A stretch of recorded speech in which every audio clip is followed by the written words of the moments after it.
We used to dream of a world where machines did all the boring work, the typing, the sorting, the endless spreadsheets, so we could finally be free to live. That dream came true, just not the way we expected.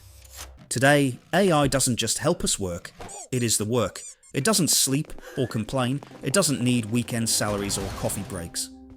The perfect employee, cheap, tireless, and disturbingly obedient. Somewhere in a boardroom, a CEO watches the productivity charts climb and calls it progress. But every efficiency gain hides a layoff, and every smart tool quietly replaces someone who thought their job was safe. Across industries, it's the same story: factories, hospitals, law firms, trading floors. Automation isn't just changing how we work, it's deciding who gets to work at all. Economists now call it the productivity paradox: profits rise, but participation falls. We built the perfect system, one that doesn't need us. And maybe that's the problem, because when work becomes automatic, meaning becomes optional. We built machines to make life easier, and somehow made life harder to understand. The world can automate labor efficiency and output, but not purpose. We were told automation would free us, that if machines worked, we could finally rest, create, and think. But nobody asked the follow-up question: who are we when there's nothing left to work on? In Frederick Dassault's story of 2042, a machine learning engineer loses his job to the very code he helped design. What is your occupation? One afternoon, a kid asks him, "What do you do for a living?" And for the first time, he can't answer. Not because he's unemployed, but because he's undefined. That question hits deeper than we admit. For centuries, work wasn't just what we did, it was who we were. A farmer, a builder, a teacher, a coder. Our jobs gave us meaning, structure, and place. Now the structure's gone, but the habit remains. We still wake up at the same hour, check the same screens, drink the same coffee, even when there's nowhere to go. We crave schedules, not because they're efficient, but because they remind us we still belong somewhere. Work used to give the day a reason. Now the day feels empty without a task to fill it. So we scroll job boards like confessionals, asking algorithms to forgive our redundancy.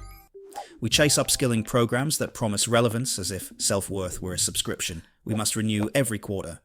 Every resume update feels like a confession proof that we're still trying to matter in a system that measures worth by output. We don't just fear losing income, we fear losing identity. Because when a machine replaces your job, it doesn't just take your paycheck.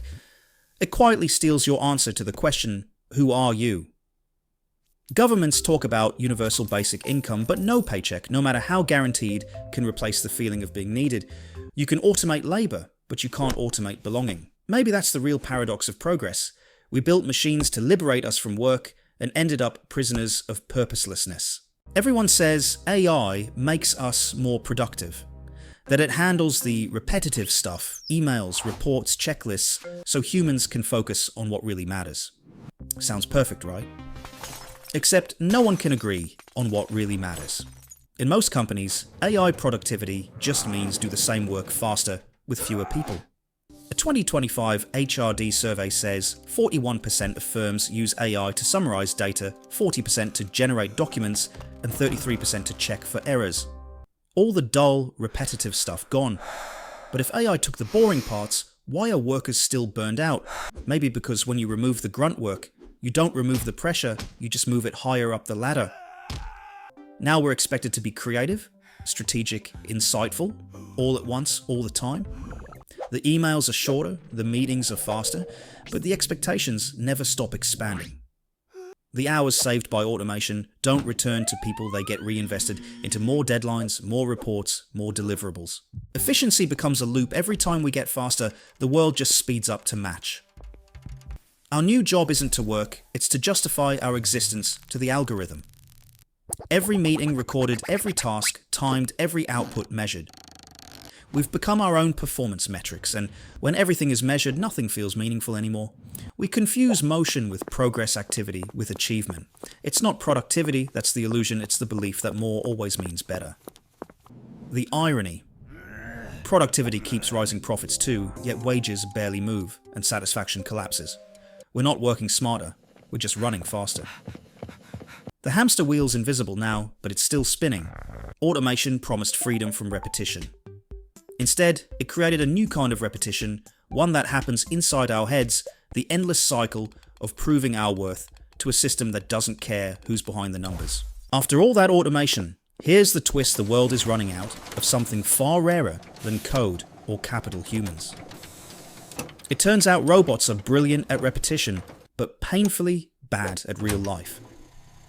A BBC Future experiment once showed a robot arm taking over a minute just to fit a wooden peg into an IKEA chair, and it failed if the parts were slightly out of place.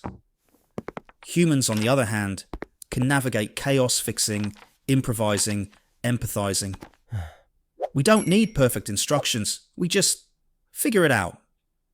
Because real life isn't built on instructions, it's built on intuition, and intuition can't be coded. Machines look for patterns, people look for meaning. That's why a human can sense when something feels off, even when all the data says everything's fine. That's our unfair advantage, not memory, not speed, meaning. Machines understand data, but they can't read the room. They can't feel tension in a meeting sense, fatigue in a teammate, or build trust over coffee. That's why the HRD report calls the next decade the age of soft skills. By 2030, 2/3 of all jobs will rely on empathy, negotiation, and creativity, the things AI can't fake. But here's the paradox: we've spent years teaching people to think like machines, to follow processes, hit metrics, and optimize every second. And then we wonder why they struggle to lead, to listen, to care. We automated the work, and accidentally automated the workers too. And yet nearly half of executives say their new hires lack those skills, because we spent decades teaching people to think like machines, efficient, logical, optimized, and then acted surprised when they forgot how to be human. Maybe retraining shouldn't mean learning new software, but remembering old instincts, curiosity, empathy, patience. The skills that built civilization long before code did. Maybe the future of work isn't about teaching machines to feel, but reminding humans how to. AI might make us faster, but only empathy makes us wiser. And that's one thing no algorithm can automate. For all the talk about smart machines, no one really knows how they think. That's the joke: we built systems so intelligent that even their creators can't explain their decisions. BBC Future called this the black box problem. We feed algorithms data, they give us answers, and somewhere in between, reason disappears. It sounds harmless when it's movie recommendations. But when those same systems decide who gets a loan, who gets a job, or who gets flagged as a criminal risk, ignorance stops being funny. And here's the uncomfortable part: machines aren't biased by nature, they learn it from us. Because most engineers training these models come from the same narrow demographics, and their data reflects the same blind spots. So our neutral AI quietly encodes the prejudices we were too polite to admit. The world calls it efficiency. But efficiency without empathy is just automation of injustice. We say, trust the data. But what if the data was never trustworthy to begin with? What happens when we delegate morality to math? We used to fear robots taking our jobs. Now we should fear them taking our judgment. Because when meaning becomes a metric and fairness becomes a formula, we don't fix human bias, we mass produce it. Maybe this isn't a story about technology at all. Maybe it's about us. Every generation builds tools to make life easier, and then spends decades learning what those tools actually changed. The steam engine gave us speed, the internet gave us information, AI gives us reflection. It forces us to ask a question we've been dodging since the industrial age. If machines can do everything for us, what's left that only humans can do? The answer isn't intelligence. AI already beats us there. It's not memory logic or precision, it's something messier, something unquantifiable. Empathy, purpose, choice. HRD calls it rehumanization. AI takes away the noise, the repetition, the admin, the busy work, so maybe finally we can focus on what's real. Not faster work, but truer work.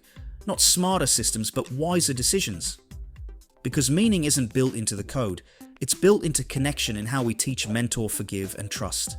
The kind of things you can't measure in metrics or optimize in updates.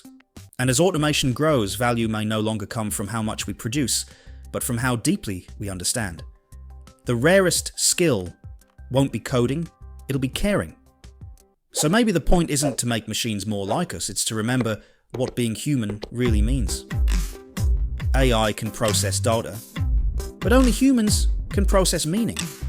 And maybe that's the kind of progress worth keeping.